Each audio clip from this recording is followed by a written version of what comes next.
Now we're good. So I started this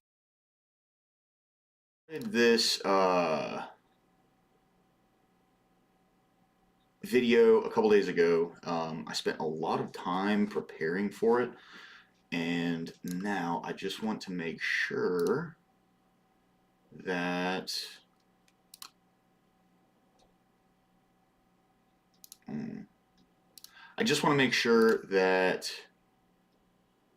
there we go. Okay, that's it. All right. I just wanted to make sure that I finish this up because I spent so much fucking time preparing for this that I feel like it would all be wasted if I at least didn't finish the content. And that's, aside from whether or not like the video did well or whatever, I just, for me, if I start something, I have to finish it. I don't know what it is. But anyway, so here, 1 second. Let me make sure I can get my chat up.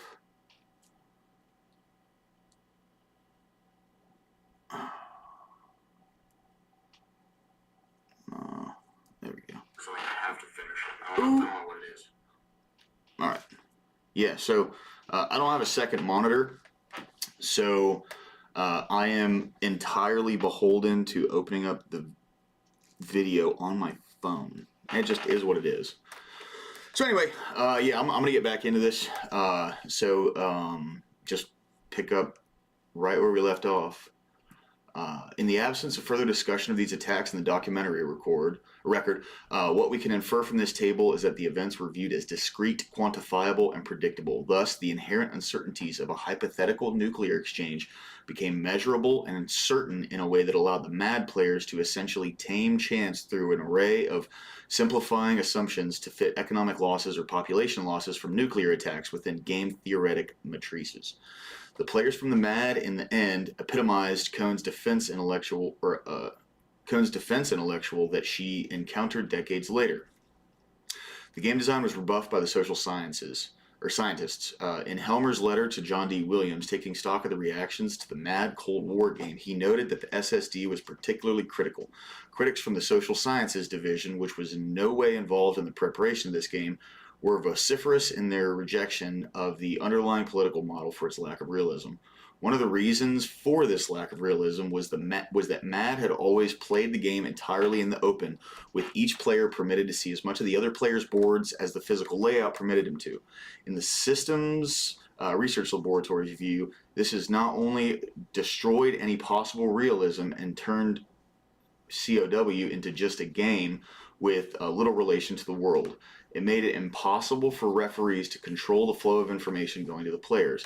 Helmer, however, attempted to rebuff criticism about the lack of realism, arguing the prime objection of unrealism seemed to be somewhat beside the point, since realism, at least in its detail, had been neither aimed for nor claimed. Yeah, because at least at this point, still even today. Hey, thanks, dude. Thanks for coming in today, bro. For real. Dude, I had a lot of fun, man. That was awesome. You doing all right today, bro? How was the Quakes? Everything work out with that? You good?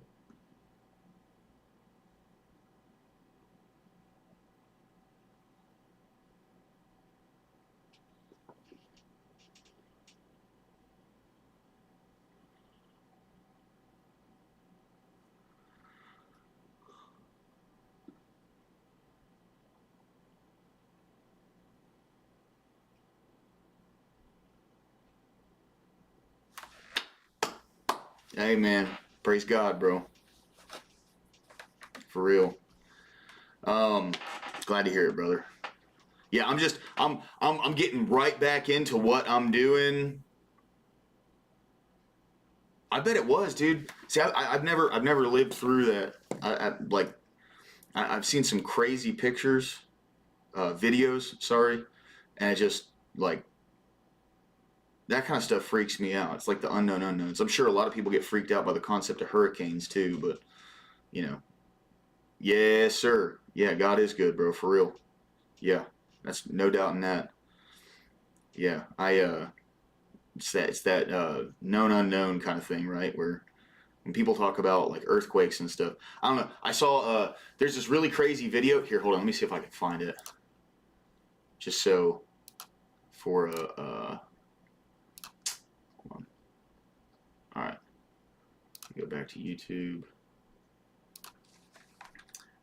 Video of fault shift. Not fault, vault. Oh, fault. Yeah, okay. Yeah, dude. This is crazy, bro. Check this out. I don't know if this is going to get me demonetized or not, but this is only like a 20-second video. But watch this shit.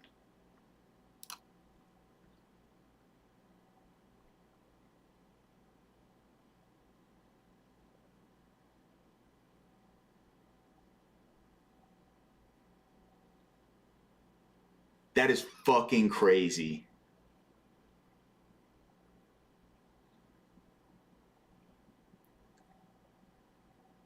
Absolute craziness, dude.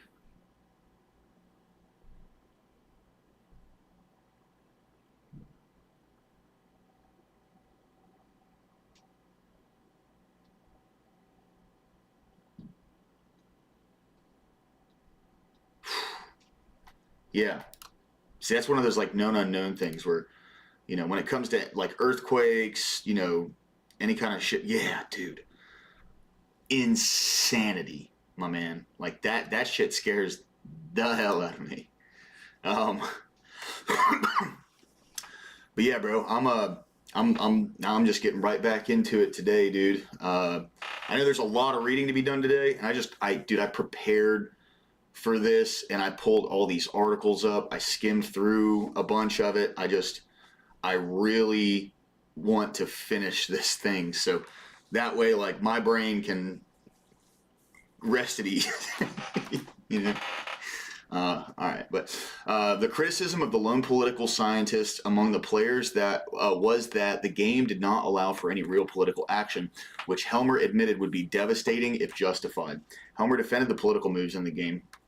If, as the same player pointed out, international politics is a struggle for power in the sense of preserving, extending, and subverting governmental authority, then this game was full of political action. The struggle for power by negotiation of contracts and alliances, by threats and bribes and intrigues, by psychological warfare, by internal subversion and outright military aggression went on throughout the game. These guys were like legit playing like Risk meets D&D meets Oppenheimer.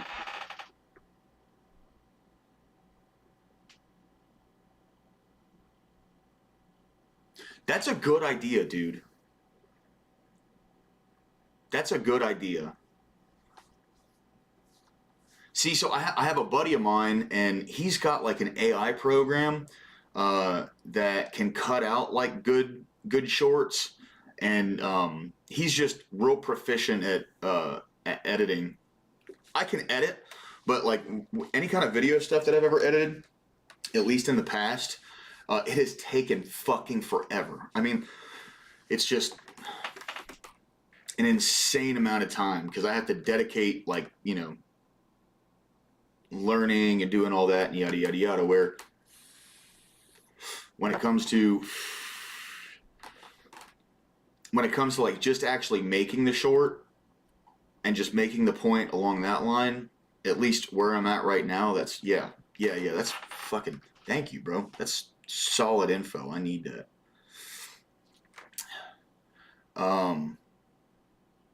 I need to see. So what I was thinking about doing was like, I'm gonna have all this stuff, like the long, yeah, 100%, yeah. That's what I needed. I definitely, sorry, I definitely, I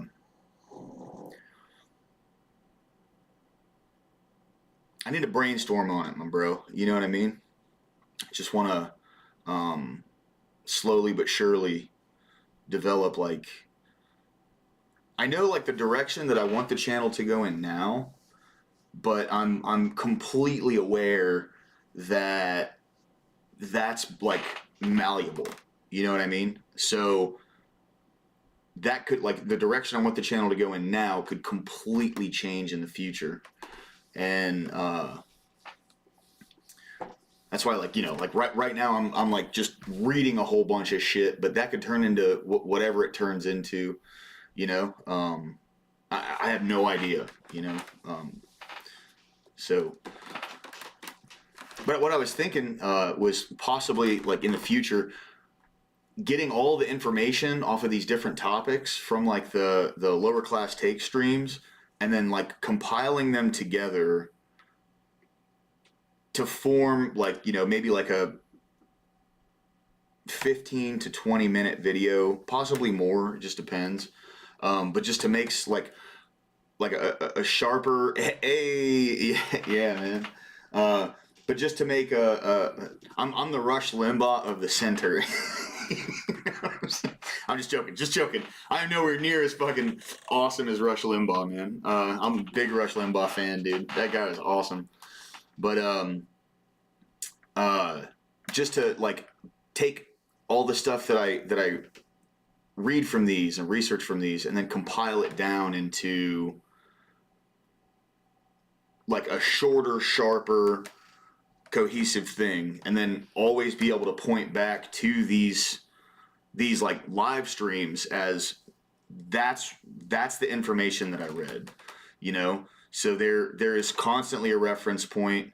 What I might start doing is putting all the links that I read in the descriptions of these live streams, so that way it's like I'm not reading a bunch of bullshit. You can go look at this stuff yourself, Anyway,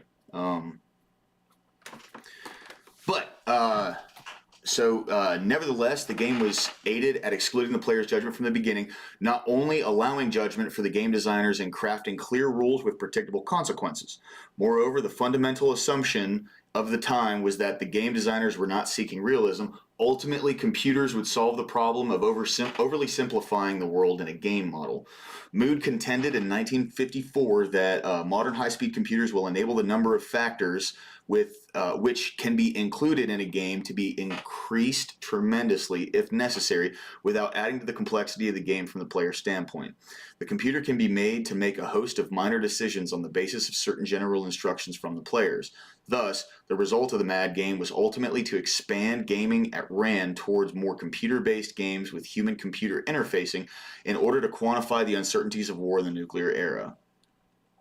So they were, from what I gather from that, was they wanted to have somewhat of like a template that they could program into the computer.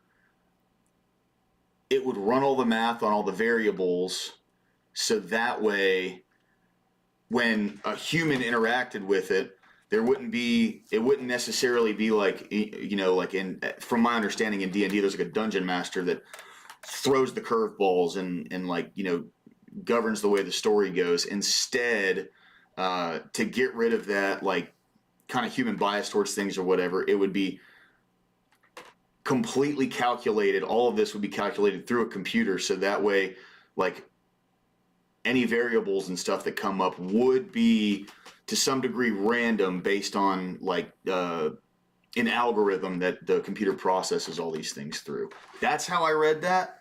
I could be wrong, but it seems like that's kind of what they're moving towards when they're talking about these things. Just because how computers work, they process and calculate things light years faster than the human brain can. Ultimately, the MAD game was deemed an educational experience that did not yield any definitive scientific results about how decision makers would act in the Cold War. Indeed, in spite of criticism from the SSD, Helmer believed that the MAD game had raised our hopes that a multi-person game can be used as the basic structure for a fruitful systems analytical model of international politics. Although he was sure to add that there was hardly any criticism of the multi-person game structure as such as a model for the Cold War. Paul K., perhaps best summarized the SSD's rejection of the quantitative supremacy epitomized by Rand's MAD. In all social science, no matter how quantified the correlations are that we establish among phenomena, The basic data themselves always involve interpretation and hence judgment. The MAD game embodied everything that Cohn had criticized about the abstraction, techno-strategic language, and willingness to casually discuss killing millions of people with no sense of horror, urgency, or engagement of emotion or ethical intuition.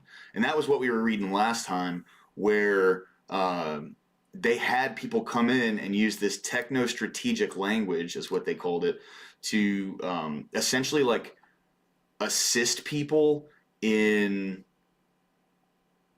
compartmentalizing their humanity when it came to topics and situations where like millions and millions and millions of people could die. And willingness to casually kill millions of people, blah, blah, blah. Yeah. Ultimately, the game dehumanized not just the potential targets of nuclear weapons, but the nuclear strategists as well, by abstracting away their capacity to empathize with the human suffering that would result from using a nuclear weapon. The social scientific Cold War game.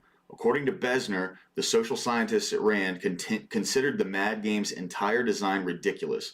The social world was not made up of game theoreticians, rather culture, psychology, politics, and emotions, all of which were unquantifiable, unformalizable, and unpredictable, were what mattered in the international relations. Yet, those factors were abstracted or ignored by the game designers. Consequently, Hans Speer, Herbert Goldhamer, Joseph Goldson, and Victor Hunt in the SSD decided to make their own Cold War game simulation, which they defiantly also abbreviated as CAL. The SSD's version would model international politics in explicitly qualitative terms, with the implication, according to Besner, that the SSD simulation would or should replace MAD's flawed design. This was, in essence, a reaction to the general privileging of quantification and formal modeling at RAND. The SSD's war game would rely on players' qualitative knowledge of a given nation's politics, culture, and society, that is, on history. It would further emphasize judgment and insight as opposed to abstraction and quantification. In order to account for unpredictable and non-rational behavior, the SSD pushed back on the quantitative notion that humans acted as if they were computers, that humans acted if they were computers, as advocated by Helmer. Instead, they preferred to examine the issues of psychology, culture, and international politics in qualitative terms. So, MAD, like we were talking about before, MAD is the cold, calculated, mathematical side, where the SSD was the like appeal to human emotions, how this would affect people from a compassionate standpoint. Also working with like how, you know, what it seems like is how like treaties would go into effect if, you know, if the big bombs ever dropped, anything like that, right? So the SSD created their game with a deep recognition that the exercise of human judgment was essential. As Besner argues, unlike the other RAND war games, the SSD simulation endorsed the idea that political life was by definition unquantifiable.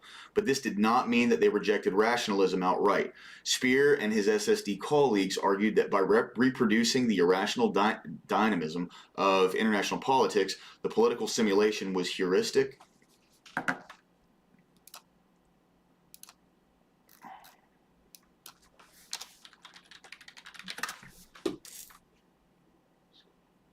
Ah, okay.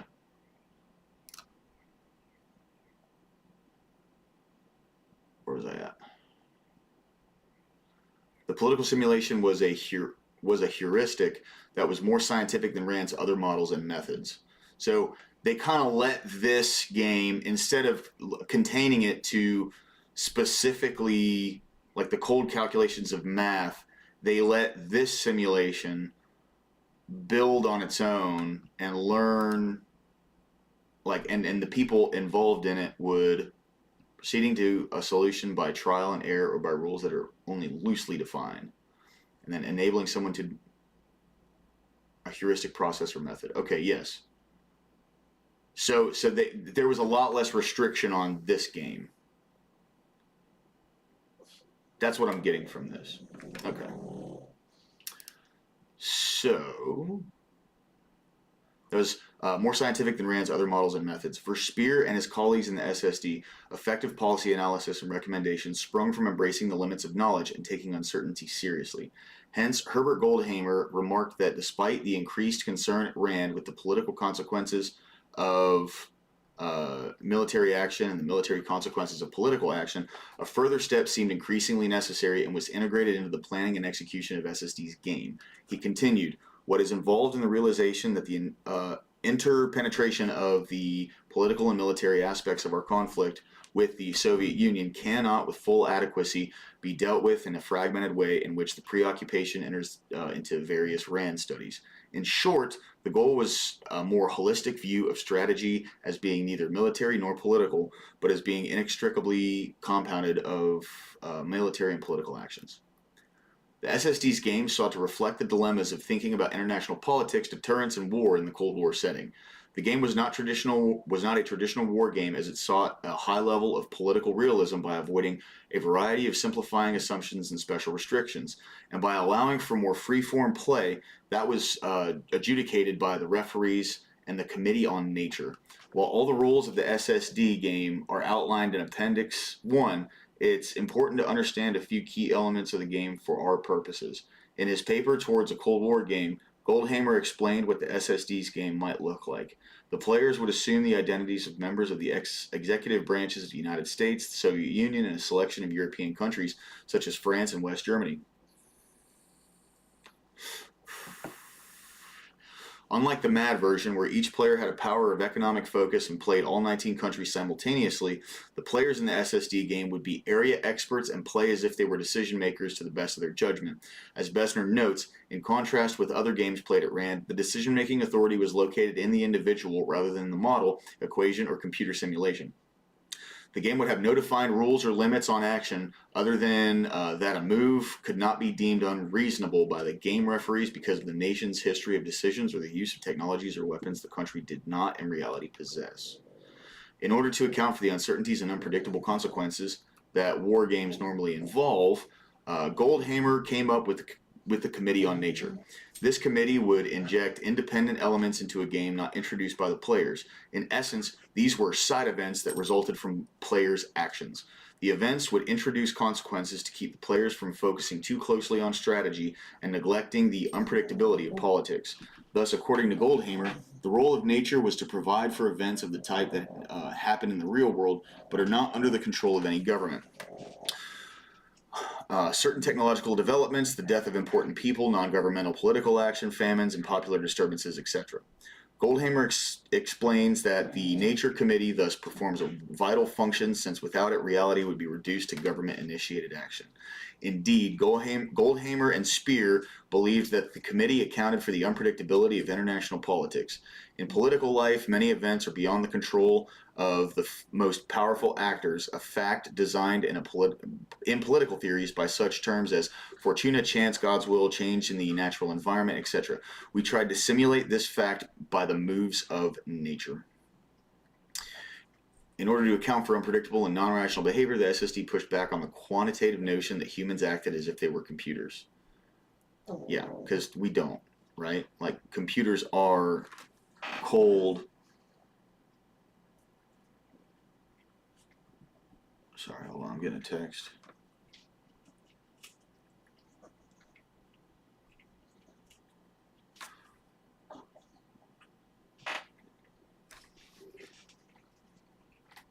Computers are cold.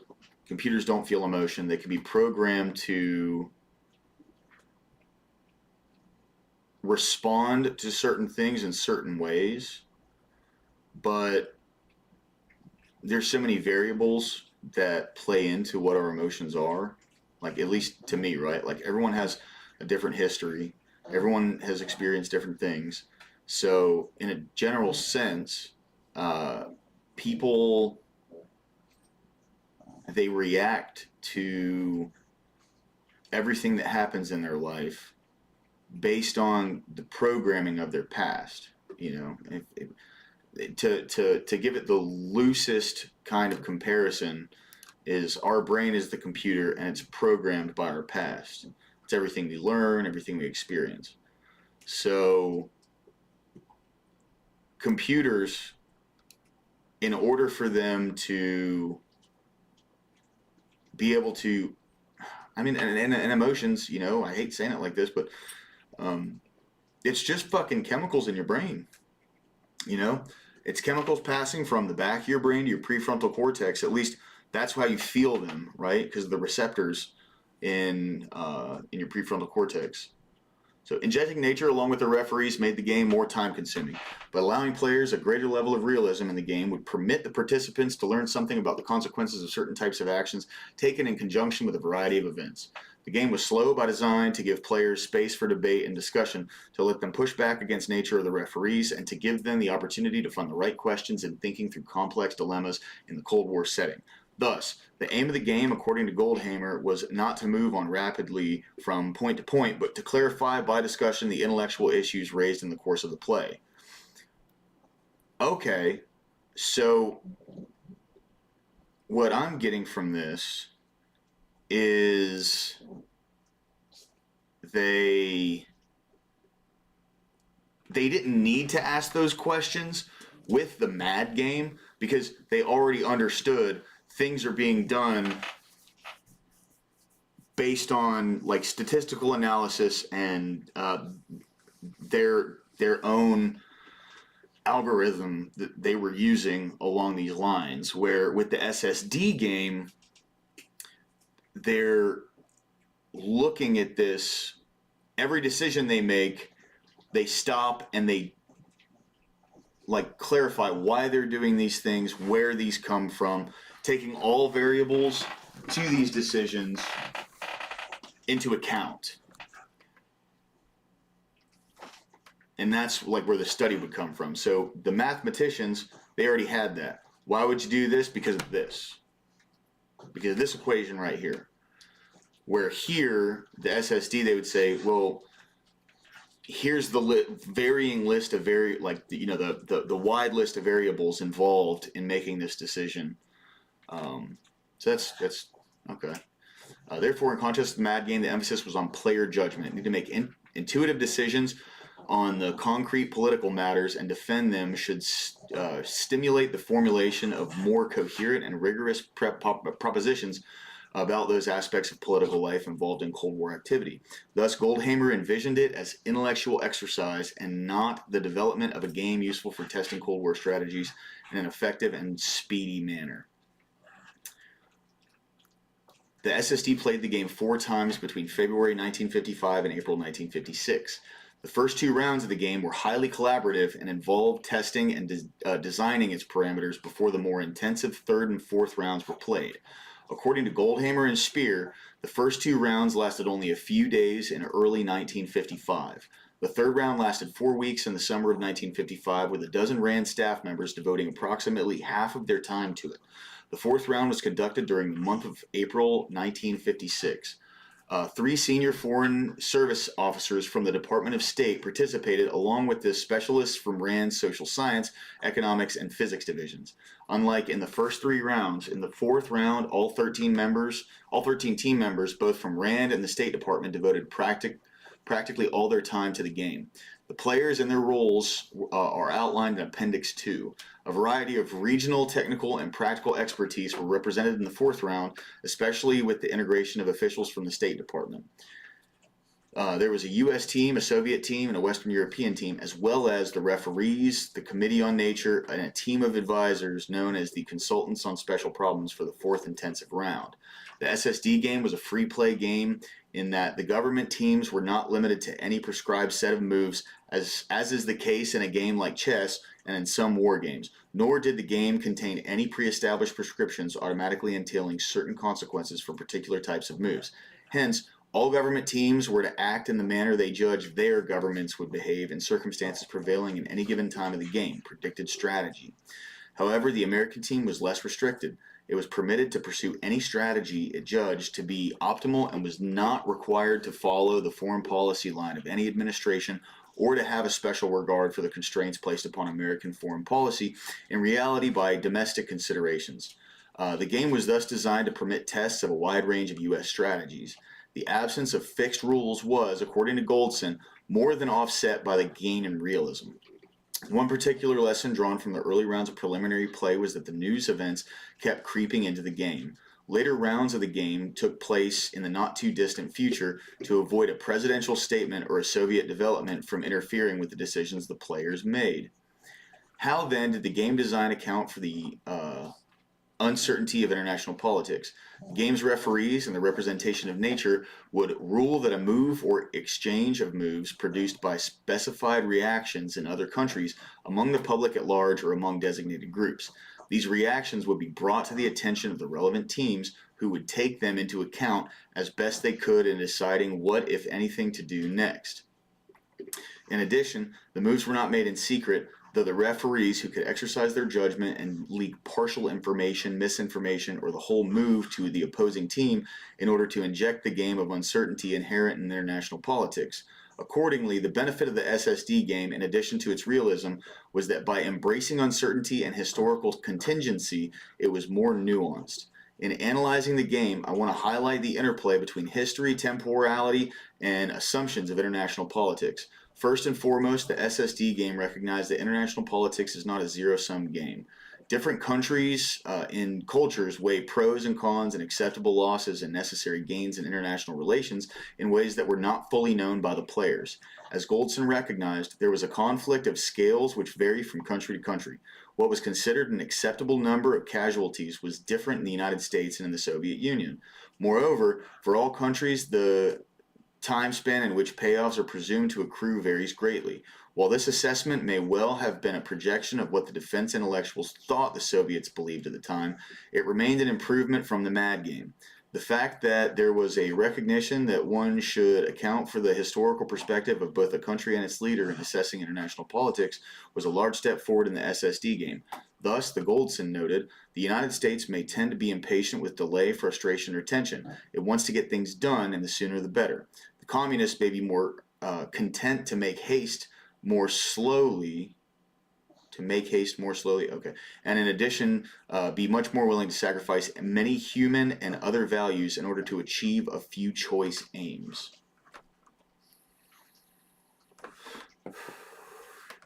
Furthermore, the SSD attempted to account for the democratic constraints of U.S. decision-making as opposed to that of the Soviet Union. The dictator can more easily put his aims in rank order and use coercive means to suppress those internal elements in his society whose demands and priorities differ from his. In congruence with the qualitative assumptions of the game, the questions raised by the game ultimately forestall any precise or formal solution that cannot be quantifiably measured. As Goldson eloquently noted, no government is absolutely free to impose its will upon the world. All operate under some constraints, all must operate with incomplete information about the present and future, and all must expect the unexpected to interfere with the best laid plans. World political history is replete with examples of Pyrrhic victories, and conversely with situations thought to be defeats at the same time, which turn out to be blessings in disguise. How to allow for such considerations in evaluating real or game-simulated political developments is a formidable problem indeed. Here, Goldson gets to the heart of the epistemological divide between the MAD and the SSD. History is full of uncertainty and retrospective interpretations. The folly of the MAD game was that it assumed away all the complexity of the social world and international politics and instead put forward a tiny model of supposedly objective inputs with computer-like outputs. Okay. Yeah, so that's what I was saying earlier, where, the folly of the MAD game was that it assumed away all the complexity of the social world, which is all of those variables and how people react when their emotions crop up, all of that, and international politics, how different nations interact with each other, and instead put forward a tiny model of supposedly objective inputs with computer-like outputs. The qualitative disposition of so instead of having the human element, which humans are the ones who make the decisions, it would put out a computer-like output, solely calculated, cold, taking away the humanity from decisions, and entirely basing everything off of an equation, how what outcomes would be more favorable at least more expected or favorable based on some form of like mathematical equation. The qualitative disposition of the SSD, in contrast, was a belief in the necessity of expert judgment. This, in turn, carved out a space for ethical and practical judgment in decision-making in the SSD game that was not present in the MAD version. A couple of examples from the game are worth noting because they highlight its high degree of realism and its acknowledgement of the possibility of casualties, a topic not discussed in the MAD game. The Soviet Union team had decided to continue with military modernization while pursuing a peaceful foreign policy. They pressed forward with economic, cultural, and political fronts while making no sensationally aggressive moves. This presented a dilemma for the NATO alliance. The move caused the US and European players to seriously question the whole strategic concept for war in Europe, with NATO countries indicating that they were unwilling to make heavy budgetary expenditures until they were convinced that the weapons and tactics would make sense in the future.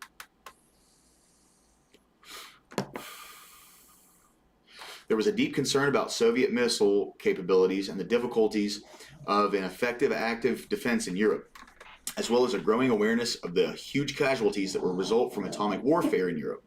The degree to which the Soviet team's more peaceful approach divided NATO gave the players unique clarity concerning the precariousness of the alliance and the genuine ethical dilemmas of a potential war in Europe. Ultimately, the SSD's game, with its emphasis on realism, expert practical judgment, and free play, enabled the participants to engage a kind of emotional and ethical intuition that the rationalists in MAD attempted to exclude from the game.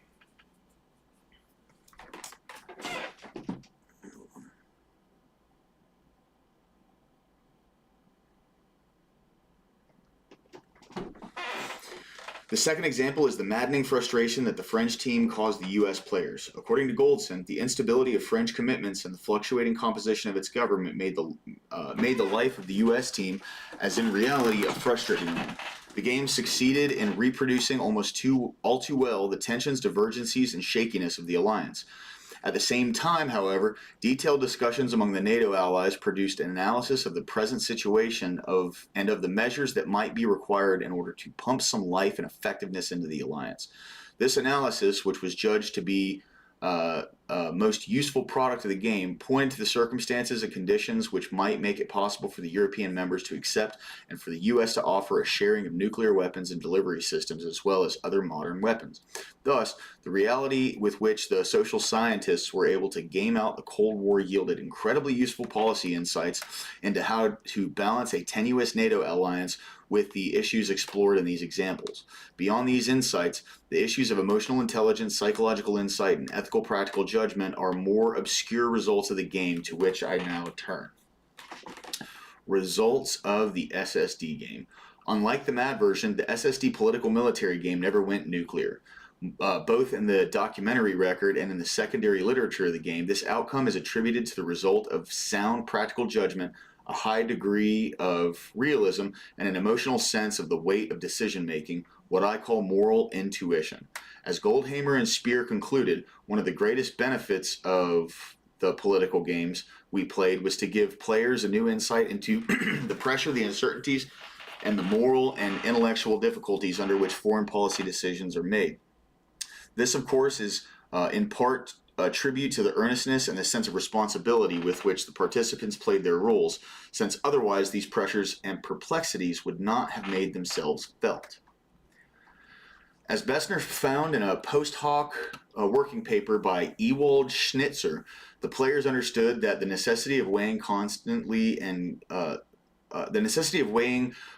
the consequences of one's moves in the political universe has a beneficial effect on their political judgment. This practical judgment was, as Davison observed, a sense of crushing responsibility. Even the most bellicose players found themselves acting with equal caution when they assumed the burden of policymaking in the game. Aaron Trammell's analysis of the SSD game brings to light one of the most relevant aspects of the ethical dimensions of playing the game. Players had a sense of consequence and, more importantly, pressure while playing the Cold War game. And while these were certainly factors that pertained to military planning in the world, they were not necessarily being the byproducts of simulation or conventional military analysis. Hence, according to Trammell, The game had a cooling effect upon its participants. Instead of advocating for radical policy change, they were forced to recognize the tactical landscape of foreign policy as a field of eggshells, where foul policy decision would yield substantial and possibly apocalyptic effects. Strategic decisions are not only analytic, but they are also emotional, and real analysis must take into account the moods produced by war in addition to its geographies and technologies. So all of these, based on what they're saying, you know, is like the cold calculated thing. There is, to some degree, a benefit to see how that works, but when you take the human condition and you use that as your front and center, you will always come to a like non-nuclear end to the way that's the way that they're describing it here, you know, like where was it, right up here.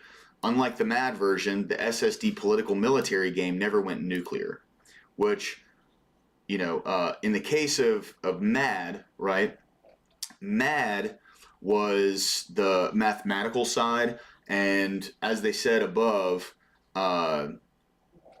MAD would typically go nuclear like immediately, just right off the fucking bat, where with the SSD game, they never went nuclear.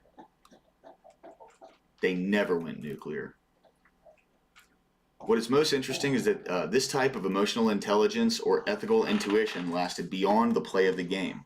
Again, as Davison points out, participants that thus tended to judge foreign policy decisions in the real world differently after the game than they had done before it. This was also true of this version of political military gaming that proliferated to MIT and beyond, which is explored in more detail below. Ultimately, the SSD's game, with its emphasis on realism, expert practical judgment, and free play, enabled the participants to engage a kind of emotional and ethical intuition that rationalists and MAD attempted to exclude from their game. The process of play and the high degree of realism allowed players to fully immerse themselves and take on the burden of decision-making to really feel its weight and engage with the restraint in the game because of the gravity of nuclear weapons. This burden was carried with them beyond the game and had a lasting impact. According to Davison, in a subsequent version of this game at MIT, one graduate student who played part of the United States was a staunch Democrat, burst out during the evaluation session at the end of the game. For the first time in my life, I sympathize with John Foster Dulles.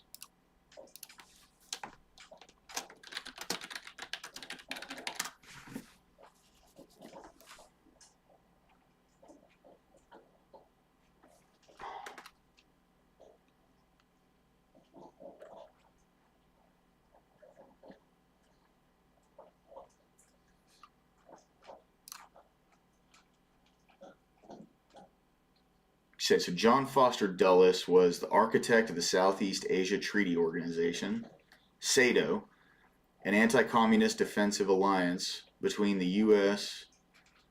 and several nations in and near Southeast Asia. He also helped instigate the 1953 Iranian coup d'etat and the 1954 Guatemalan coup d'etat. Oh. So was he CIA? Or did he work for CIA?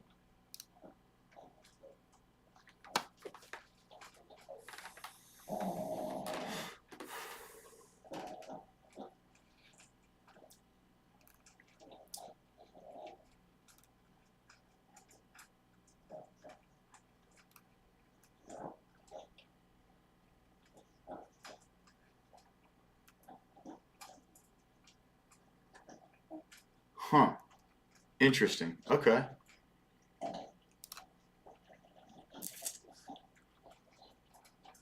Aristotle's ethic of practical judgment and Hume's role of sympathy and emotion is central to decision-making and is something that needed to be seen in action, not in an abstract thought experiment, but in the concrete messiness of the world. When that wasn't feasible, a well-designed political military simulation appears to have yielded a similar result. The social scientists at RAND clearly had much to offer, as these contrasting games demonstrate. The challenge was getting the more mathematically minded defense intellectuals to listen to their conclusions. As Robert Jervis noted in a roundtable on Bessner's book, perhaps most interesting were Speer's efforts at RAND to counterbalance the strong role of physicists and economists by insisting that analyses that lacked any consideration of culture, psychology, and individual decision-making were at best incomplete and usually misleading. He then developed games that relied more on role-playing than algorithms, and these became popular in Washington and are still in wide use. According to Bessner, the epistemological gap between the SSD and RAND's other divisions proved too wide to bridge, and throughout the 1950s, the social scientists remained on the organization's fringes. But the story of the political game was not one of failure. In fact, it proved to be the SSD's most lasting contribution to the theory and practice of international relations. The game then proliferated in a number of ways that had a lasting effect on both elite and academic players for years to come. Proliferation of the SSD's war game. The success of the SSD's Cold War game was not so much in its impact at RAND as it was in becoming a model for wargaming in international politics. First, in 1956, Speer presented the game at a Social Science Research Council summer seminar. The following year, he did the same at a Center for Advanced Study in the Behavioral Sciences. By 1958, the State Department had begun investigating the possibility of using it as a Foreign Service Institute's educational program because one of the State Department participants in the fourth round was so impressed with the training potentialities of the technique. In 1959, Speer discussed it at the U.S. Military Academy at West Point, while Goldhamer lectured on the game at the Army War College and presented it at the American Political Science Association's annual meeting. Concurrently, Goldson was promoting the game at Yale and Princeton. Perhaps most consequentially, Davison took a leave of absence from RAND to become a visiting professor at MIT. There, he directed a political game that came to the attention of Lincoln Bloomfield, a professor of political science and former State Department official associated with MIT's Center for the International Studies. Between 1958 and 1959, Bloomfield, with the aid of Rand's Paul Kay, directed a game that, as he and a colleague recounted, revolved around a hypothetical international crisis stemming from the demise of a Polish government. Bloomfield then adopted the SSD model, which Reed Pauley explores in his article, "Would the U.S. leaders push the button? Hey, Bubba, I love you too. I love you too. Okay, you can stay up here with me. That's fine. You can stay up here with me." Reed Pauley explores in his article, "Would U.S. leaders push the button?" examining 26 political military war games played between 1958 and 1972. Pauley's study of Bloomfield's MIT political military games draws stark conclusions about ethics and crossing the nuclear threshold. In his analysis of the strategic elites playing the games, diplomats, military officials, and civilian nuclear strategists, he found that these players were reluctant to press the button to use nuclear weapons in these war games. This binding holds for games played against both nuclear-armed and non-nuclear-armed adversaries, as well as in cases when nuclear use would have been tactically advantageous.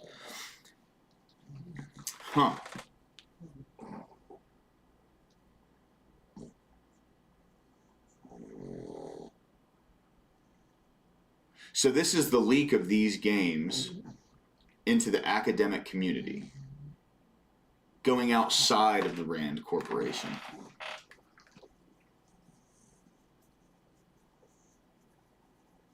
Only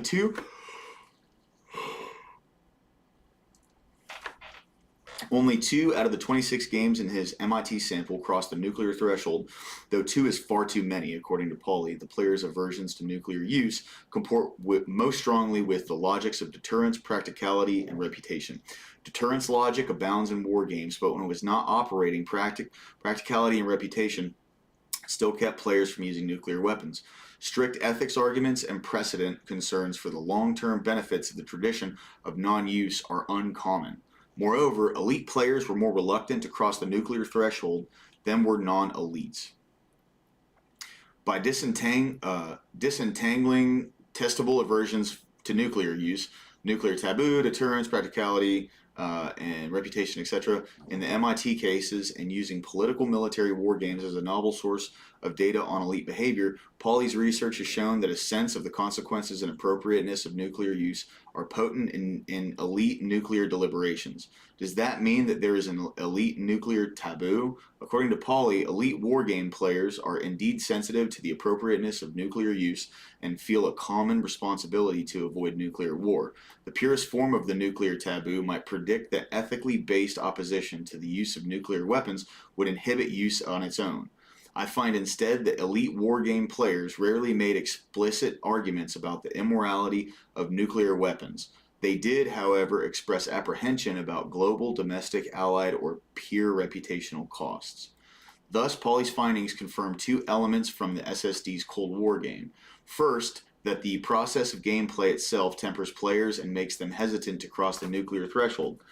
Interestingly, even in the cases where nuclear weapons were used in the MIT Bloomfield games, it happened at a time when U.S. troops were threatened with serious defeat, and the participants regretted what had happened.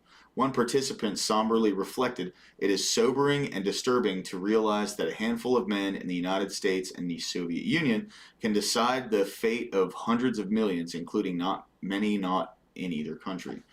The weight and emotion of the game is palpable, even among those players who crossed the nuclear threshold, and its effects were enduring." Sharon Gamari Tabrizi cited that statement from Bloomfield that the game was so engaging and immersive that leaving the game was like coming out of a deep sleep after a particularly vivid dream. It takes time for the carryover of emotional content from the game to reality to wear off. Indeed, Pauly notes that in a reflection on political military war games held at MIT, 64.9% of participants, N equals 77, see, I have no idea what that means, reported an extreme or intensive degree of emotional involvement. Yeah, well, of course. Because, I mean, we're humans. We have emotions, and those things are going to play into every decision we make, unless you do like what the MAD team did and compartmentalize that like humanity aspect of things. So just to recap, MAD had someone come in and through what they called technostrategic language helped people that were like very smart mathematicians compartmentalize the humanity of the kind of decisions they were talking about when wargaming nuclear events, wargaming any kind of nuclear war in these war games, where with the SSD that was made front and center. You know, with the SSD it was utilize all variables involved to make the most human decisions you possibly can. And with the MAD, nukes were used very quickly. With SSD, it never went nuclear. Not once. Pauly's study also acknowledges that there were few discussions of ethics or morality throughout these games. This further supports my argument that technostrategic language excludes explicit ethical discussions as non-rational. Looking at the foundational political military games at RAND helps explain why there is evidence for the factors that Pauly identifies as informing decisions and not of others like morality. The latter were considered private issues to grapple with alone. That ethical discussions are not excluded from war games is not a reflection of human nature. Rather, war games force logics of deterrence, practicality, and reputation to the surface while suppressing moral considerations, because that is the dominant language used to explain the world. I argue that there is something about the process of playing the SSD game with its high levels of realism that can allow an ethics of practical judgment to quietly creep back in. This immersive environment that engages the players on a more holistic level, a better representation of decision-making under stress and uncertainty, comes from Speer's mentor Karl Mannheim. Bessner places the origins of the idea for the game with Mannheim, Speer's professor at Heidelberg University in Weimar, Germany. Mannheim believed that the idea of an immersion activity imbued students with political empathy and the skills to act as effective political agents. But the classrooms of Heidelberg, from the class, classrooms of Heidelberg to the RAND Corporation, the U.S. Department of State, MIT, and beyond, political military gaming was essential to America's understanding of the Cold War, deterrence, nuclear weapons, and the necessity of restraint. What I have elucidated in this article is the role that the emotion and ethical practical judgment plays in war games simulations. All right, so here's the conclusion. Here's the conclusion. I'm finally done with this fucking article. Holy shit, this was long, dude. While the story of the SSD's Cold War game and its impacts on international politics may seem like a resounding success, the social scientists remained on the periphery at RAND as a game theoretic modeling of deterrence during the Cold War became dominant. As Bessner notes, to understand Speer's importance, one must appreciate how tenuous the position of social science was in the early national security state. Though the social scientists insisted that they, God, that was a fucking tongue twister.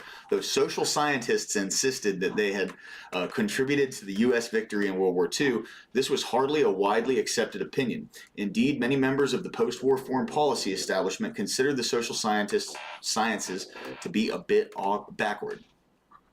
Of course, the mathematicians were offering answers, whereas the social scientists were raising questions. The latter was arguably more scientific than the former, as it captured the nuance, uncertainty, and contradictions that characterize international relations. The prospect of having answers to the difficult ethical, political dilemmas of war and international politics is seductive, no matter how precarious or empirically falsifiable the underlying assumptions in the modeling. Yet, what this comparative case displays is that international politics is much more about exercising judgment in the face of uncertainty, as opposed to gaining scientific answers to the complexities of the international system. The SSD game, with its immersive realism and free play structure, led players to build habits of ethical restraint that stayed with them beyond the game and impacted their behavior and outlook on the Cold War. Hence, the proliferation of the Cold War game from the social scientists at RAND had lasting positive impact on the practice of nuclear deterrence and international relations that has been underexplored. When it comes to international politics in general, the nuclear deterrence specifically, uncertainty reigns supreme. It can never be completely eliminated and thus is reliant on the exercise of judgment.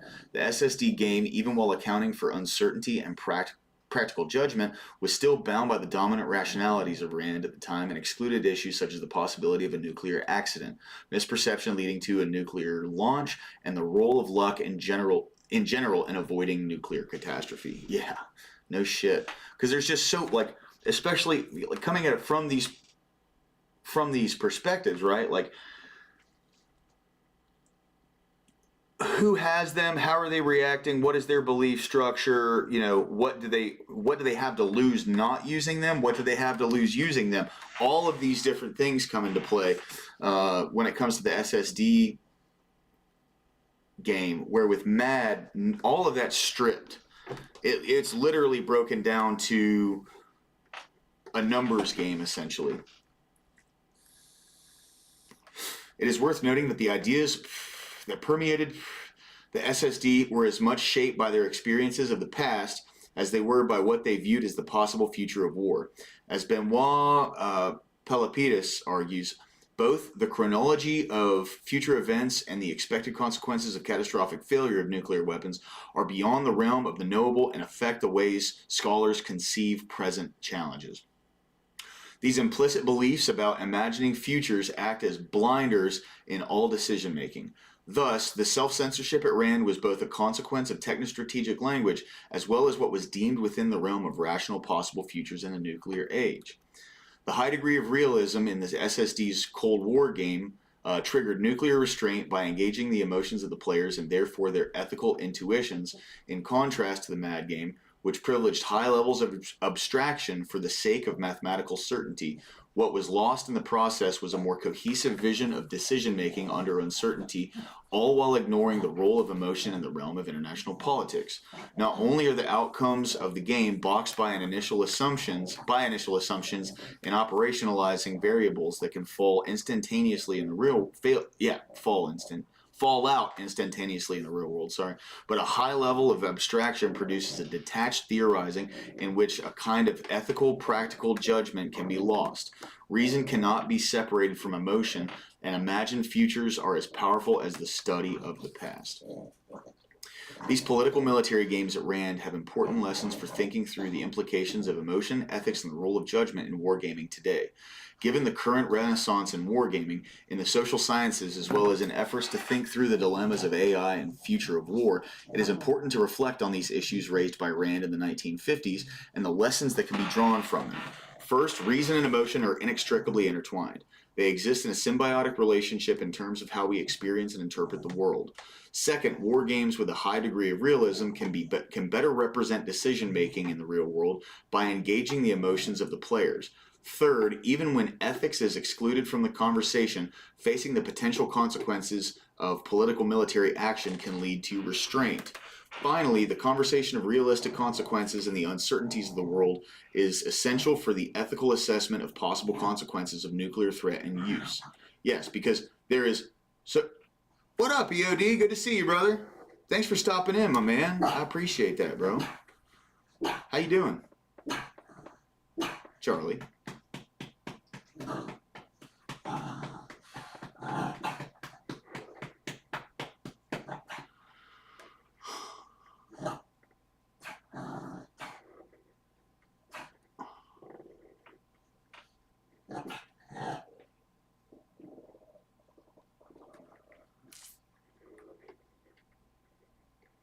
Alright, where was I at? Sorry, I fucking lost my place.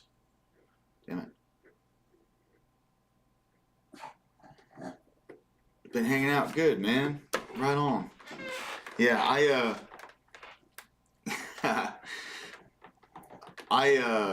I'm finally at the end of this article, dude. This is their conclusion. This is honestly highly recommend this one, man. It's the Texas National Security Review. It's about like the wargaming things that the RAND Corporation was doing back in the 50s. Actually, a very, very interesting article, dude. Like the kind of stuff that they came up with.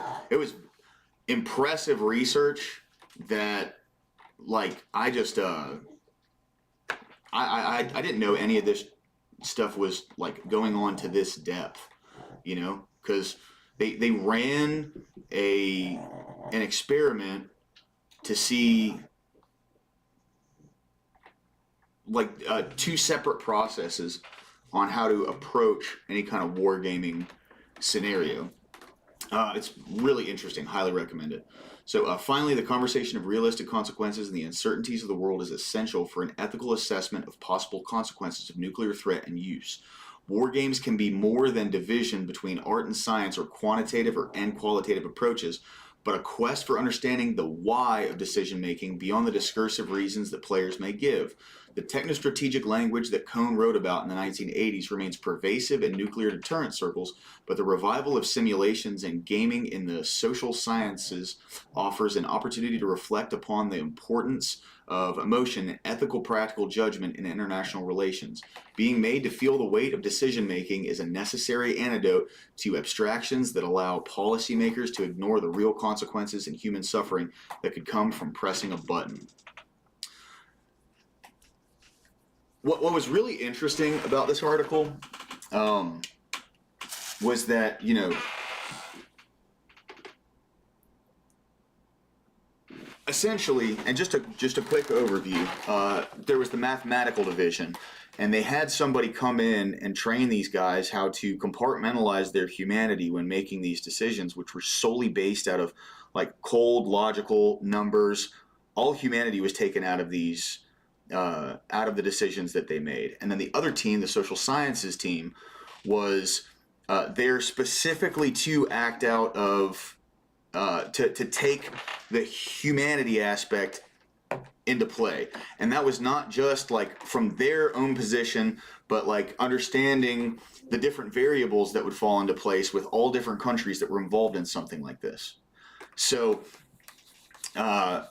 typically the MAD team would rush to nukes, where the SSD team, taking all of these different variables into play when making their decisions never went to nukes. And I guess it was less about like what's better, what's worse, but just different elements of how, when looking at situations like this, maybe what it seems like is they wanted to find out how to balance the two. For me, I think the scariest thing about this entire thing is that there are people who are trained. Let me find this real quick. So when they first started talking about the MAD team, yeah, here it is. Okay. Well, this is when they first started talking about the MAD team, but how they had somebody come in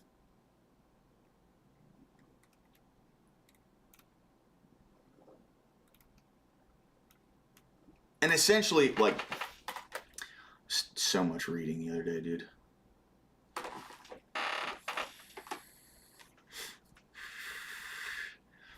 Helmer was the one that was doing this. So indeed, Helmer assumed that the human judgment only came in during the game design, and that while playing, the human participating in the game acts as something like an analog computer, in the sense that he takes the place of a black box into which his artificial environment feeds certain stimuli, to which he reacts behaviorally by producing strategic decisions. Humans were essentially computers that, given certain inputs, would produce predictable outputs. If they simulate the real situation reasonably well, then their actions would have simulated the strategic decisions apt to occur in the analogous real-life situation. I'm trying to find out where it was that it says that they, in order to get them to act out of like pure logic, they had somebody come in and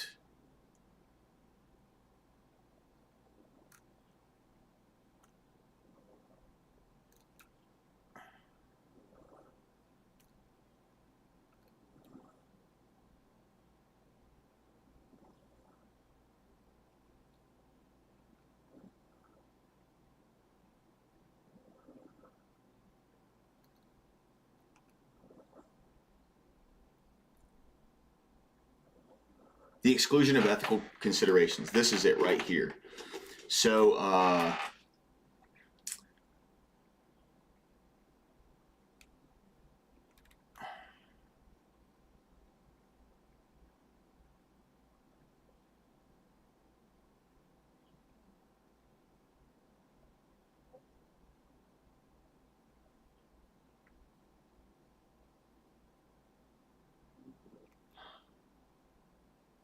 Cohn offers a pertinent example of how technostrategic language constructs a logically coherent worldview that does not accurately represent reality with regard to the concept of limited nuclear war. Such a war has never actually taken place. It's a conceptual system based on the mathematical modeling and assumptions on how such a war might play out. It's an abstract world in which hypothetical, calm, rational actors have sufficient information to know exactly what size nuclear weapon the opponent has used against which targets, and can respond with a precisely calibrated attack. In this view, decision makers are free of emotion, are perfectly informed, and respond rationally based on a mathematical formula of megatonnage. They are free of political pressures from the populace, free from madness or despair of any of the myriad of other factors that regularly affect human decision making. Thus, to enter into this rational world is to construct an abstracted world that is removed from reality. It's to be judged at the world's internal logic rather than its probability of occurring. While this was certainly the dominant discourse by the end of the Cold War when Cohn undertook this study, it was far more contested in the 1950s, even within RAND. Although both war games were designed to abstract the immense complexity of the world while using highly technostrategic language, a divergence in outcomes between the quantitative and qualitative Cold War games raises questions about whether the technostrategic language means that ethics are completely or necessarily excluded. Where the fuck is it, dude? Anyway, it's somewhere in here. It's a long ass fucking article. But for the MAD team, they had somebody come in and like verbally train them on being able to compartmentalize like their humanity. And that's a scary thing to me. Now I'm not trying to like, you know, go too far down that rabbit hole, but that's like, to me, that was the scariest part of this, because, you know, like, when these guys were like just casually talking about killing tens of millions of people while they were, you know, going back and forth with these war games. Yeah. So in the 60s pop culture, the Rand Corporation was the epitome of cold-blooded ruthlessness and rationalized unreasonableness, and was staffed with calculating deterrence theorists who casually discussed killing tens of millions. That shit's like just so outside of my purview. You know what I mean? Like I have no idea what that must take to be able to like separate the concept of dropping bombs on like highly populated areas where tens of millions of people would die. You know, it was in that article it was talking about there were people who would go and like start to be a part of the study and then immediately leave because they just couldn't handle that kind of weight. You know, and I don't know if I would be able to make decisions like that. You know, granted I'm not in their shoes, right? But so just to save myself my mental health, I'm gonna skip this one. Not because I don't think it's valid, but just because last time I got a little too roped into this and I ended up wearing a tinfoil hat the rest of the night. So this is not an incredibly long article. This is not a long article at all. So I can go ahead and just read these last two articles. And then I'll give like essentially a breakdown on what I've learned so far. Because there's a bunch of good stuff on here. You know, if you want to go through it, you can go to their website. They'll show you fucking, like, they have all their stuff published. So www.rand.org, right? Just go on there and check it out if you want to look through their stuff. They have their entire funding breakdown here. They have, you know, our history that doesn't include a lot of things that we've already read about so far. But I'm sure 100% that the RAND organization has done very important research that has probably benefited people in a great way. Don't get me wrong here. The main thing that I worry about, though, is how there's very hot button issues that they have released really sketchy kind of research on, at least research that doesn't have like a full breakdown of all the information from these studies, that just leads me to being highly skeptical of this. And to me, like, high skepticism and policy making shouldn't go together. I'm not saying they don't, because they do every day, but those things, just in my opinion, you know, full transparency is the way for us to make like policy decisions, especially those affecting millions and millions and millions of people. So, oh yeah, someone said something about hurling last night, and I had to watch this. It's actually a pretty badass sport, not gonna lie. All right, so mental floss, the RAND Corporation, the think tank that controls America. If you think the internet came out of Silicon Valley, that NASA planned the first satellite to orbit Earth, or that IBM created the first modern computer, think again. That's correct. RAND did all those. Each one of these breakthroughs was conceived at RAND, a shadowy think tank in Santa Monica, California. The intimidation factor. RAND rose out of the ashes of World War II. After witnessing the success of the Manhattan Project, the $2 billion initiative that created the first atomic bomb, a five-star Air Force general named Henry Hap Arnold concluded that America needed a team of great minds to keep the country's technology ahead of the rest of the world. In 1946, he gathered together a small group of scientists and $10 million in funding and started RAND, which stands for Research and Development. And he convinced a family friend, aircraft magnate Donald Douglas, to house the project at his factory in Santa Monica. After a few short months, RAND got the attention of academics, politicians, and military strategists alike by issuing a prophetic study called The Preliminary Design of an Experimental World-Circling Spaceship. At the time, rocket science was still in its infancy, so RAND's call for an orbiting space station was revolutionary. Not only did the think tank specify the kind of fuel the spaceship would need and how quickly it could be built, but it also outlined how the station could predict the weather, transform long-distance communication, and most importantly, intimidate our rivals abroad. If America could put a satellite into space, what else was she capable of? Although President Truman passed on the space station, the military fell in love with RAND. Through HAPS connections, the Air Force quickly became the think tank's main contractor, and RAND began consulting on everything from propeller turbines to missile defense. Before long, the organization was so flush with contracts that it had to hire hundreds of additional researchers to keep up. In recruitment ads, RAND bragged about its intellectual genealogy, tracing a direct line from its president, Frank Kolbaum, to Isaac Newton.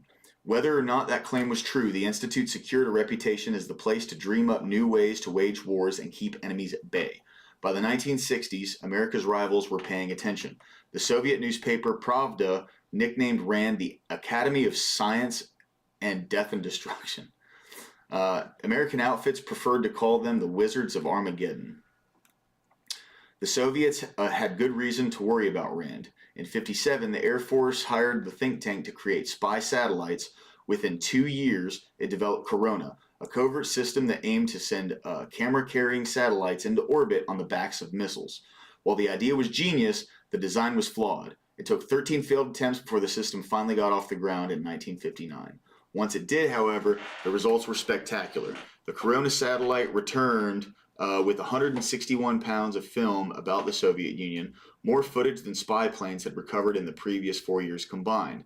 For the following decade, Corona became the backbone of American intelligence on the Soviet Union. Researchers watched troops march along the Russian border with China and spied on cities they'd never seen before. They could even count the fruit in Soviet orchards and analyze the crops. By the early 1960s, RAND had established itself as a fixture of U.S. policy.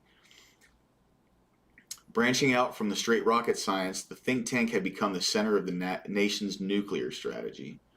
One high-profile RAND genius, John Williams, developed game theory to predict how the cagey Soviet Union might act during conflict. The theory was a perfect fit for RAND, an organization that continually sought to impose objective reality on an irrational world. Another genius, mathematician Albert Wohlstetter, came up with the fail-safe concept, which saved the world from nuclear conflagration several times. The idea called for a series of checkpoints for bombers armed with nuclear weapons. If a bomber pilot failed to receive confirmation at any checkpoint, he would abandon the mission and turn the plane around. Once, in 1979, a mistake by a telephone operator led to a transmission that the United States was under attack from Moscow. 10 fighters from 3 separate bases took to the air armed with nuclear missiles. But in the end, because of Wohlstetter's fail-safe system, none of them deployed their weapons. This guy literally saved the fucking world. That's crazy, bro. Albert Wohlstetter. Like, genuinely, this guy saved the fucking world, bro.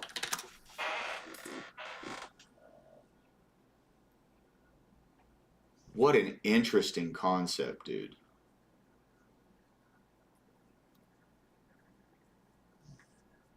So, what they were doing was, it seemed that as they would deploy the planes that would go and drop the bombs, if they didn't get confirmation at every pre-designated, like, checkpoint necessarily,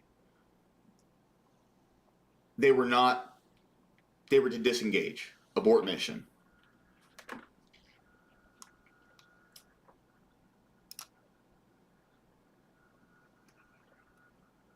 Through the years, RAND's sphere of influence became more visible. In the 1960s, Secretary of Defense Robert McNamara, that was interesting. Okay, that's where in Fallout 4, I think it was Vault 111. Was that it? Was that the one that had McNamara? She was the overseer in Vault 111. Anyway, hired scores of its young researchers, dubbed the Whiz Kids, to reorganize the Pentagon. But perhaps the thing that most solidified Rand's reputation in the public's imagination was the release of the Stanley Kubrick film Dr. Strangelove, or How I Learned to Stop Worrying and Love the Bomb, in 1964. Great fucking movie, by the way. The movie's title character, a deranged Nazi, Yahtzee scientist, was modeled after Rand's eccentric Herman Kahn. A military strategist, Kahn famously argued that America could easily survive an all-out conflict with the Soviet Union if people took refuge in shelters and rationed food. Although the radiation would cause hundreds of thousands of genetic defects, Kahn insisted the American people would endure. Kahn's apocalyptic scenarios didn't end there. He also dreamed up the Doomsday Machine, a device that could destroy all life on Earth, which Kubrick used in Dr. Strangelove. In fact, Kubrick borrowed so many of Kahn's sayings and ideas that the scientist began demanding royalties. I didn't know that shit. Kahn was so persistent that Kubrick finally had to tell him, "That's not how things are done, Herman." Yeah, no shit, bro. Spinning a World Wide Web.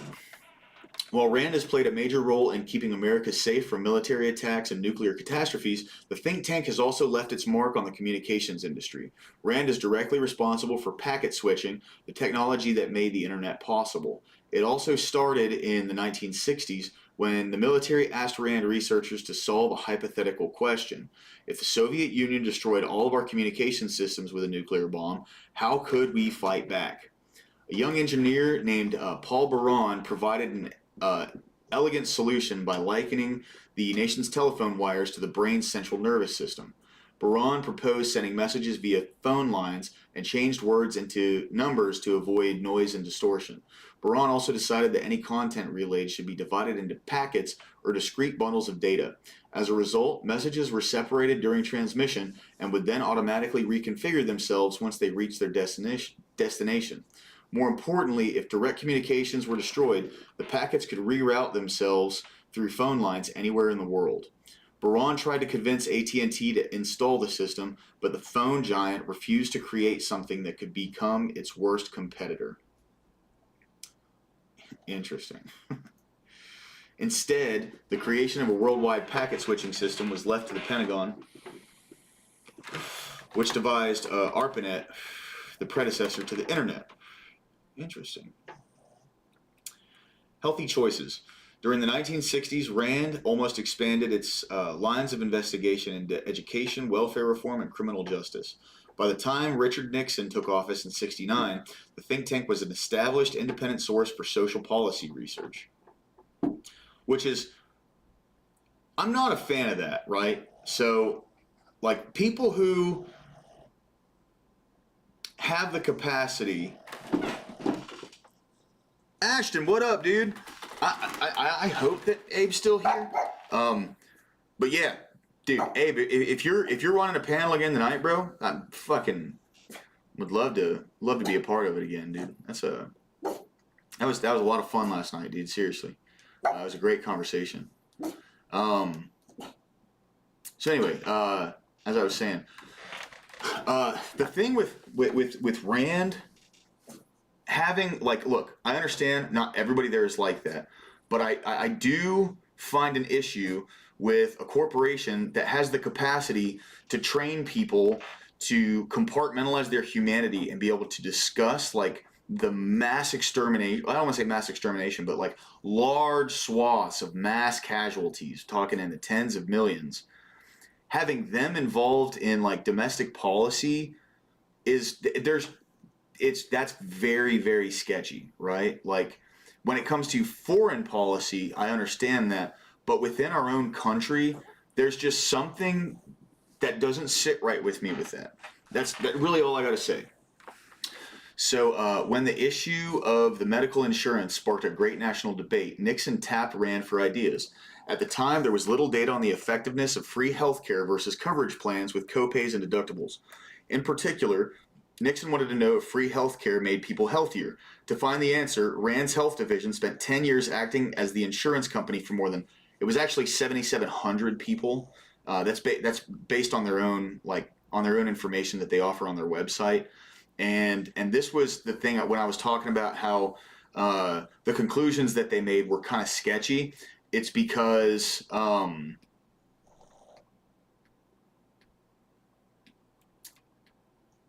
Yeah, so in the end, Rand's research found that people who paid for healthcare were just as healthy as people who got it for free.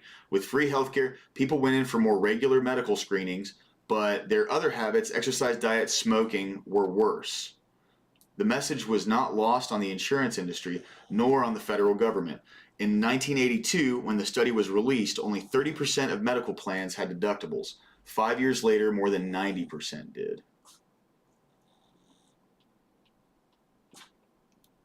Thinking ahead, healthcare was just the beginning of RAND's expansion into the social sciences. Although 50% of RAND's current $223 million budget still comes from federal funding, much of that goes towards non-defense work. The think tank currently employs close to 1,000 researchers who spent their time analyzing everything from renewable energy and obesity to hurricanes and the Israeli-Palestinian conflict. Globalization has also opened up the organization's opportunities. In addition to its 5 centers that handle social and economic policy issues, as well as the 5 centers that focus on international affairs, RAND had an affiliate organization in Europe and a prominent voice in Middle Eastern policy. See, having folks like that at least have like a hand in foreign policy, I understand that. But still, them having like a hand in, you know, the gun policy debates and all this is just there's something about that, like, because they advocate for stricter gun laws, and essentially they advocate on an infringement of the Second Amendment. And when you take an organization like RAND that, again, they have the capacity to, through what they call techno-strategic language, train people to compartmentalize their humanity to where they can make decisions that would result in the unaliving of tens of millions of people, taking a stance that disarms the general populace. To me, that's sketchy. Most notably, the RAND Qatar Policy Institute is working on reconfiguring the Emirates' entire educational system. Of course, RAND hasn't exactly abandoned its bread and butter services. The organization touts 3 federally funded research and development centers that concrete on national security. After all, RAND did establish the discipline of studying terrorism in the 1970s, long before the United Nations had even had a working definition for the word. Today, the RAND Terrorism Chronology Database, which has cataloged all acts of terrorism from 1968 to the present, has become an invaluable tool for the military and the government. It makes sense that these times our new president will pay attention to the think tank too. Barack Obama has taken a keen interest in its study on post-traumatic stress disorder in soldiers returning from Iraq. In other words, RAND already has his ear. The who's who of RAND, these are the names, right? So John Nash was, RAND was the motherland of game theory during the 1950s and 1960s, and among its most prominent players was John Nash, the soulful subject of the book. Oh, okay. John Nash was RAND, huh? No shit, I did not know that. That's interesting. The name was familiar, but now I understand, like, the beautiful mind was John Nash. Nash came up with what is now called the Nash equilibrium, which is used to determine the stability of competition. Thomas Schelling was an economist who came to RAND shortly after Nash's frenzied departure. His game theory concocted a worldview of aggression and counter-aggression that was heavily influential during the Vietnam War. Kenneth Arrow, one of the most influential RAND employees, Arrow posited that greed is good and that what he termed consumer sovereignty should rule society. Some critics have blamed Arrow's theorem for providing the theoretical foundation for the free market frenzy of the past 30 years, including the current housing market meltdown. Albert Wohlstetter, this is like the man who saved the world, bro. The most prominent member of RAND's so-called nuclear boys club. A brilliant theoretical mathematician and an unparalleled nuclear strategist, he worked at RAND on and off from 51 to his death 46 years later. He originated the second strike nuclear doctrine, make sure you have enough backup nukes to wipe out any attackers, and the fail-safe principle. Drop the one big one on your target only after confirmation in flight from headquarters. Yeah, that's the system that has the multiple checkpoints where you need to get confirmation the entire way. And then Daniel Ellsberg, endlessly loquacious mathematical genius, strategic thinker, and unlikely peacenik. Disgusted with the official lies about America's involvement in Southeast Asia, he leaked the Pentagon Papers, which set in motion the end of the Vietnam War. Yeah, buddy. So wait, Daniel Ellsberg, was he the one that blew the whistle on the Gulf of Tonkin?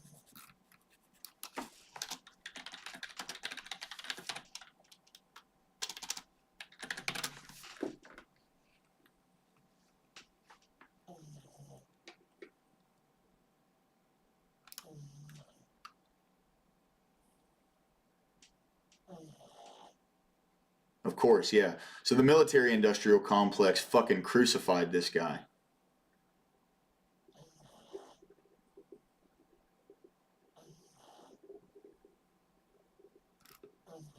Wow. Hold on, let me...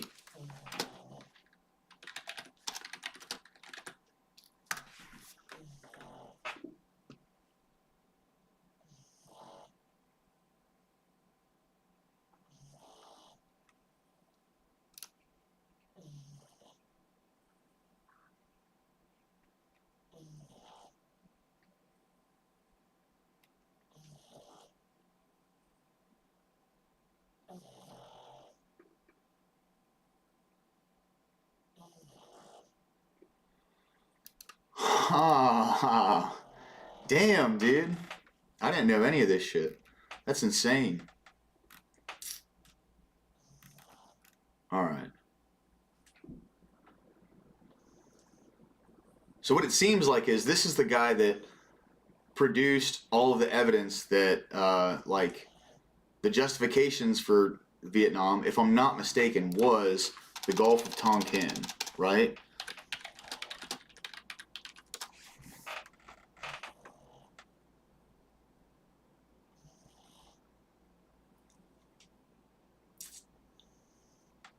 Yeah, that's exactly what it was. So this guy is the one that blew the whistle on that, and then they tried to crucify him and got caught.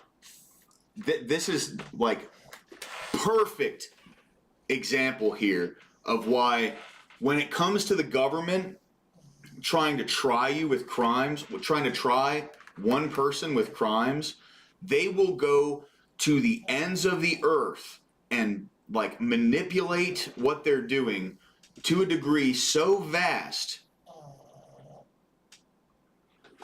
for just exposing them.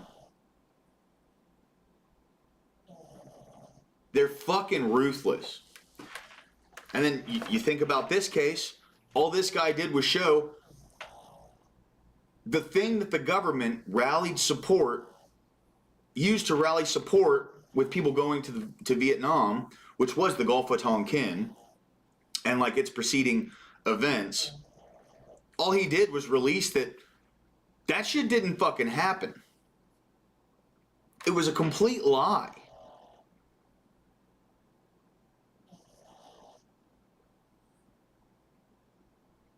And they tried to put his ass in prison for over 100 years. And then they got caught manipulating the evidence.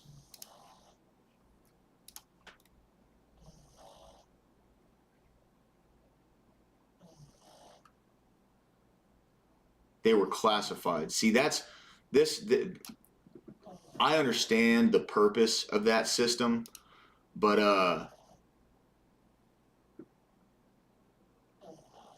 oof, it's one of those things where, you know, through classification they can manipulate stuff. That's like I was listening to Rob the other day, and he was talking about prohibitive access, which is where not only are these things classified, but they're completely invisible.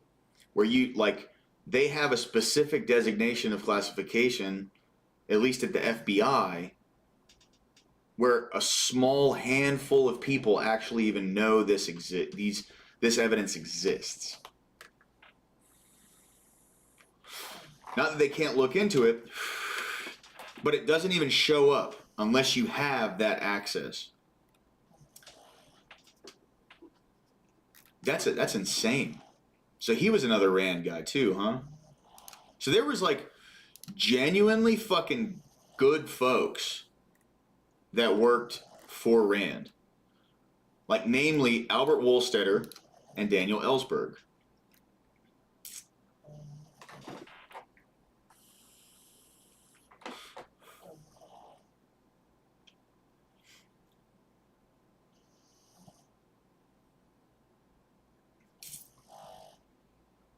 I'm definitely going to read up on this guy, Kenneth Arrow, because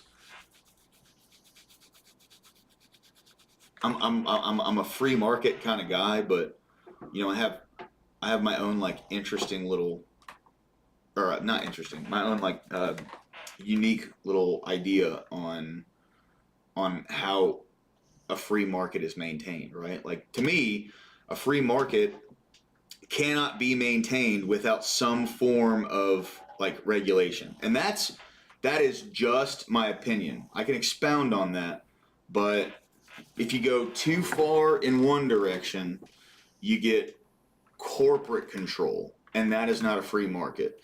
And when you go in the exact opposite end of the spectrum, you get government control, and that's not a free market. So there's like a balancing act, especially when we're talking about, you know, an economy worth tens of trillions of dollars.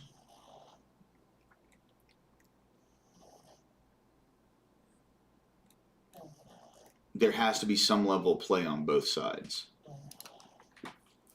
All right, this is the last article I'm going to read on this, and then I'll probably move on to something else, just because I've spent enough time on this.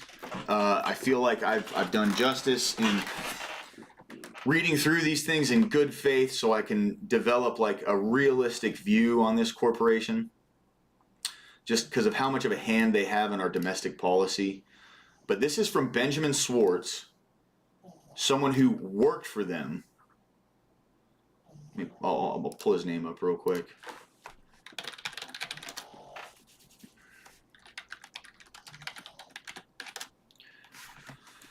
This is a guy who worked for them. He did work for them.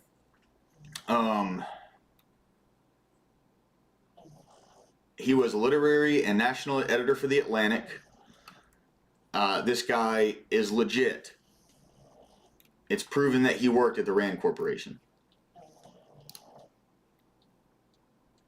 Dr. Strange, ridiculed in Dr. Strangelove as the Bland Corporation, castigated by Pravda as the American Academy of Science and Death and Destruction, and thrust into the spotlight when the Pentagon Papers were stolen from it, the RAND Corporation has played a somewhat mysterious role in U.S. public policy since its foundation in 1946.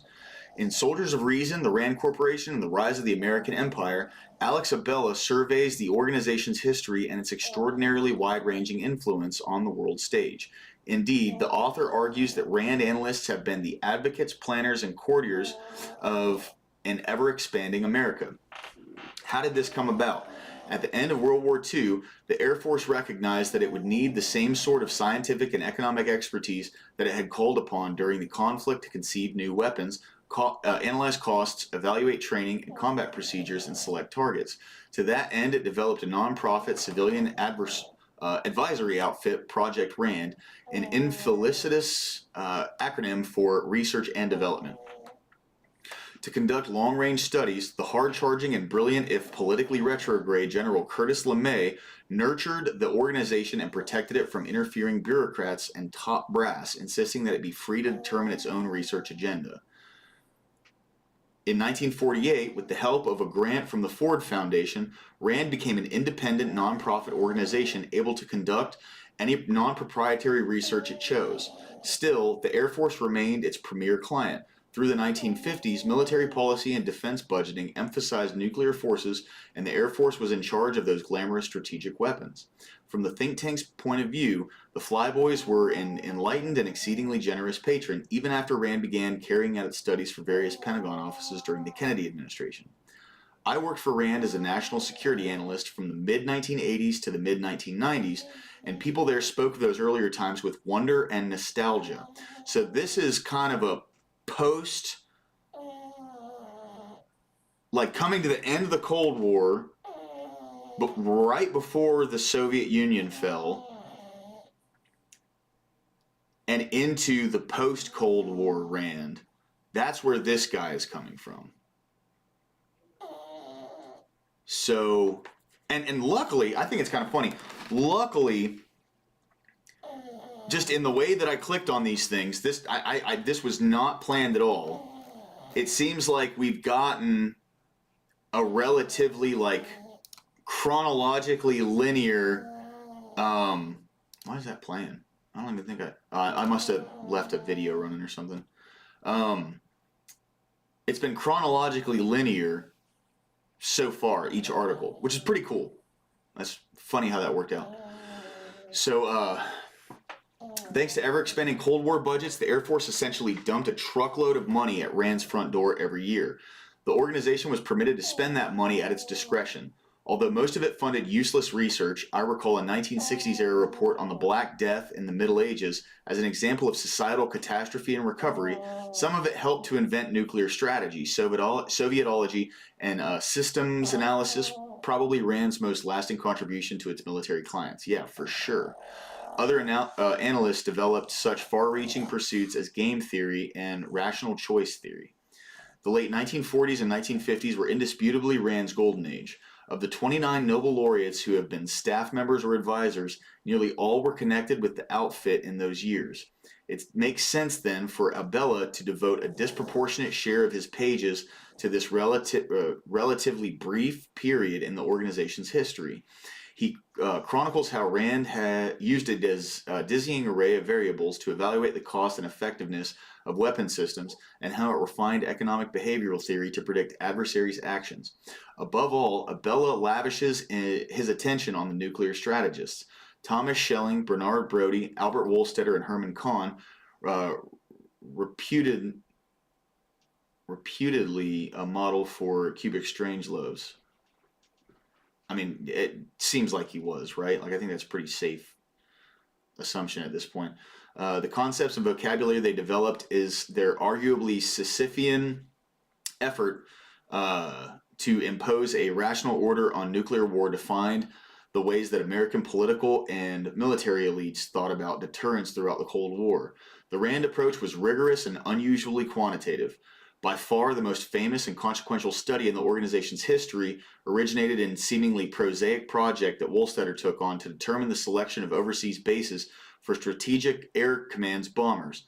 From his highly complex analysis, which factored in everything from effectiveness of air defense fighters to the rate that hydraulic faucets and SAC bases could pump water, emerged the crucial insight that nuclear deterrence was far more delicate than previously thought and depended on retaliatory forces assured of surviving an enemy attack. This was precisely the sort of technological and conceptual report made deterrence far more robust and thus arguably helped maintain peace between the superpowers. The problem is that so much of this nuclear strategizing reads like old news, which lost its savor around the time the SALT talks broke down. Worse, this part of the story has been told better, more vividly, fluently, and precisely by scholars Greg Herkin, Lawrence Friedman, and Sharon Gamari-Tabrizi, and perhaps best by the Slate's Fred Kaplan, an MIT PhD, in his exceptional The Wizards of Armageddon. Abella's publisher calls his book the first history of the shadowy think tank. And that claim is technically true, if only because earlier books don't bring the story up to the present. Moreover, Abella enticingly claims that RAND opened its files to me, which should give him a leg up on the competition. In fact, he merely drew on the organization's library of published reports, an archive available to anyone, and a handful of innocuous oral histories conducted by RAND itself. Readers interested in RAND's role in the nuclear sweepstakes are advised to stick with Kaplan or any of the other scholars I mentioned above. Readers, of course, have an understandable interest in RAND's early days, if only because of the organization, which in that period was carrying out almost exclusively classified research, was so wary of the media. This led to a tantalizing air of secrecy, and the Pentagon Papers affair only heightened the rocky relationship between RAND and the press, which didn't even begin to improve until the 1980s as RAND took on more and more unclassified work. Now that it's competing for Pentagon funding with a host of Beltway bandits and scrambling our foundation grants, RAND is as eager for media attention as any other think tank, but tales of top secret doomsday work will always retain their allure. As for the rest of RAND's history, Abella's account of the Vietnam era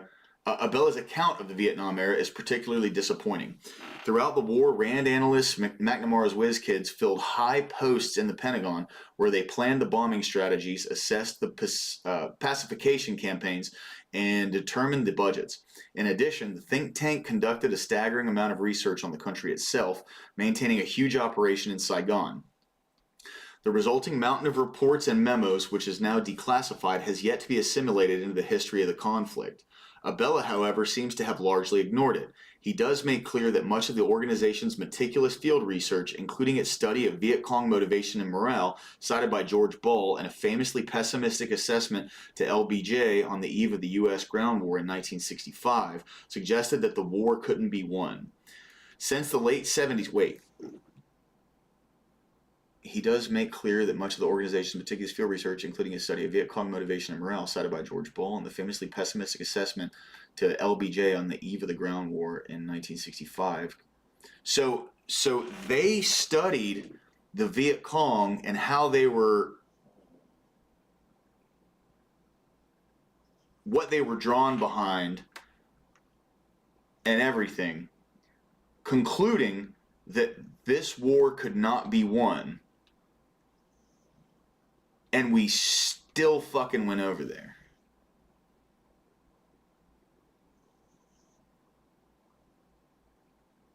These war game scientists, who at this point have been doing this for like coming up on 20 fucking years, specifically said, you're going to lose if you go over there. Since the late 1970s, RAND has devoted about half of its efforts to domestic policy, and much of this work, particularly in the field of health economics, represents the organization at its most innovative. But here too, Abella's account is thin. Of course, it's difficult to sex up a multi-year assessment of the effect of the employee pension on the labor supply of the Japanese elderly. Still, there's an abundance of sexing up in this overwrought book, which Abella urges his matrix-minded readers to think of as the red pill that will make visible the secret world that rules us all. Interesting. At times, his narrative borders on the conspiratorial. I get that.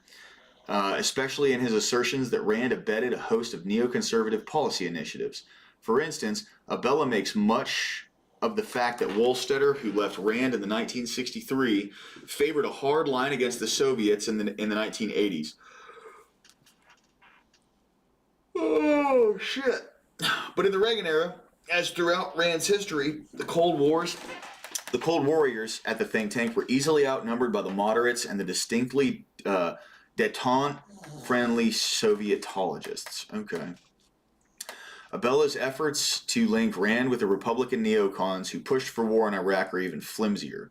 To be sure, Zalmay Khalilzad, a former U.S. ambassador to Iraq, worked at the organization and was a student of Wohlstetter's at the University of Chicago. But Khalilzad's colleagues at RAND also included a clutch of future Clinton employees.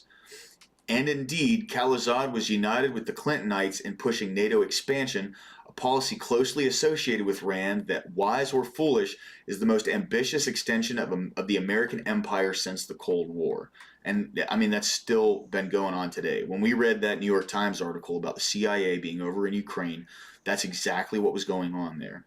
They were just doing it in secret. It wasn't established. They didn't bring Ukraine into NATO, but they were, I mean, operating like a full-scale fucking spy hub out of Ukraine. With, at the very least, 2 other NATO countries involved towards the end there. So yet this goes unmentioned by the empire-fixated Abella. Far from leading the drumbeat for war in Iraq, most RAND analysts, like most career analysts in the CIA and State Department, discerned its dangers far more readily than its advantages.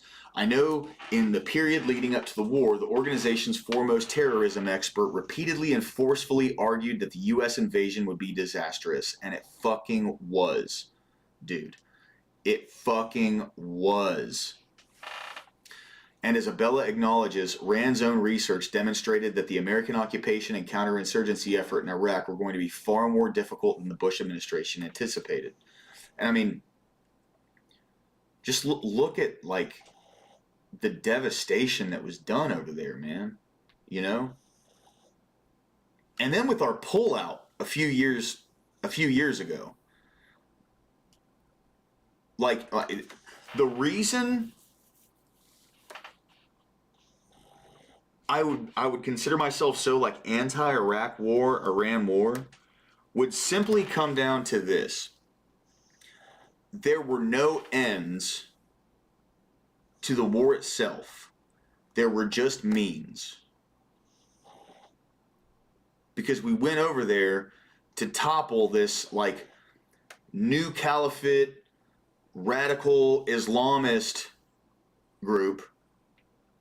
And then we just yanked everybody back home and let them come back in. I mean, hundreds of thousands of people were displaced at that point. And other countries wouldn't take them. So we don't even know how many people fucking starved to death or were executed in the desert. You know what I mean? Like, it's just insane, the ramifications of what happened over in Afghanistan. It's just wild to me. Anyway, Abella does give a clear-eyed and not unsympathetic account of the current state of the organization.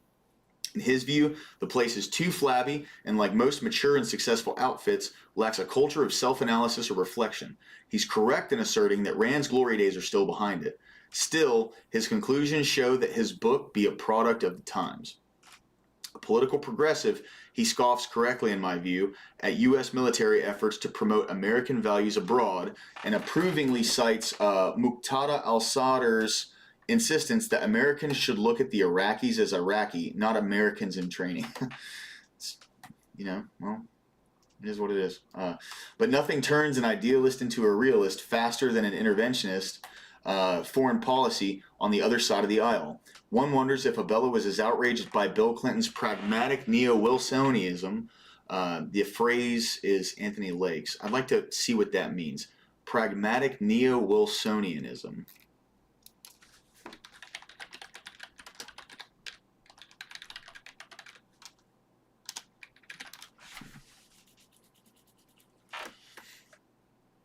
Is a term used to describe a foreign policy approach that seeks to achieve the goals of traditional Wilsonianism, promoting democracy and rules-based international order through practical and pragmatic means rather than solely relying on idealistic or moralistic interventions. Okay. So is that not...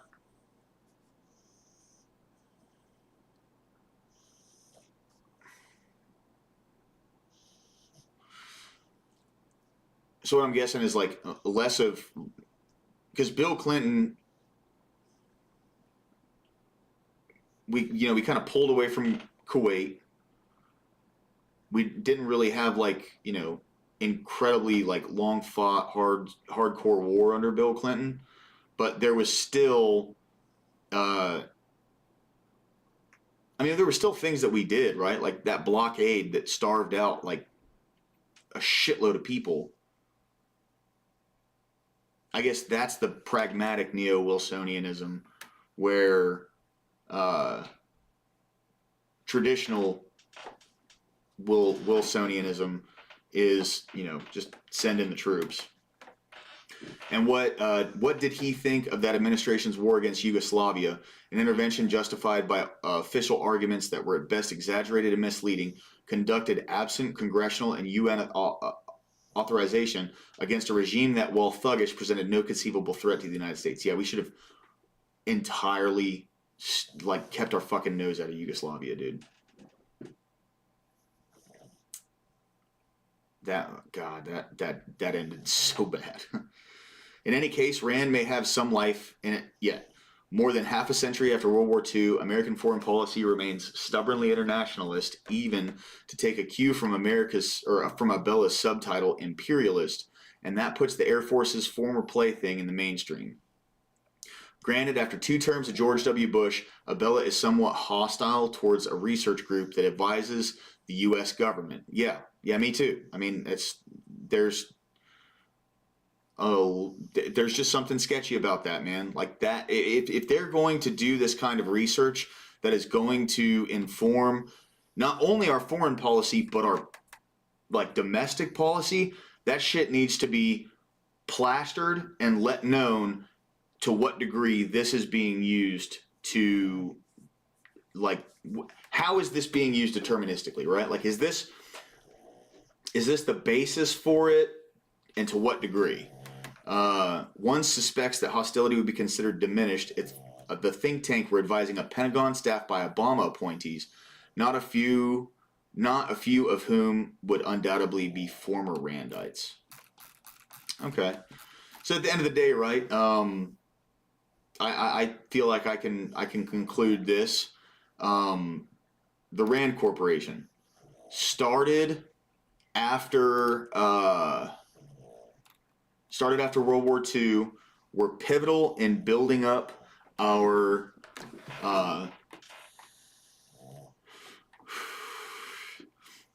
outlook on different strategies during war. Some of the people there saved at least Albert Wohlstetter saved the fucking world. You know, they've done a lot of really good things. They've like done a lot of incredible research. But as time has gone on, it seems like they've dipped their fingers more and more and more into determining what direction our public policy goes. And like, I think it was 1966 is what it said when they broke their own barrier to from solely working on public policy to actively working on domestic policy as well. And as time's gone on, there's just been a lot of like really kind of sketchy research that they've conducted and utilized as evidence to push for domestic policy. I think that's the point that where I don't like them, right? First off, our taxpayers' dollars pay for this, so any research that's done should be, I mean, and like, even if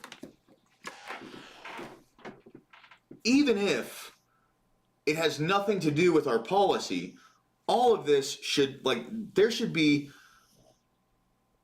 a fucking magnifying glass on everything that they come up with, right? I think that's fair.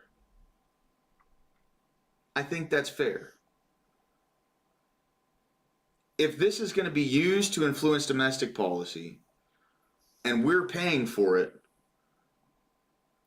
everything that they produce should be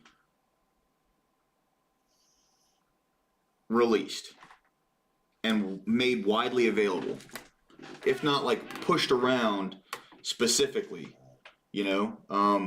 Now granted, like I said, it's just an opinion, you know, but that's where I'm heading with this, you know. But anyway, guys, that's all I got for this one. I'm gonna end this stream, see what's going on, see if there's anybody out there having some chats or whatever, and then yeah, I might be streaming later tonight. It's Sunday, so I'm big chilling for the rest of the day. Thanks, guys. Appreciate it.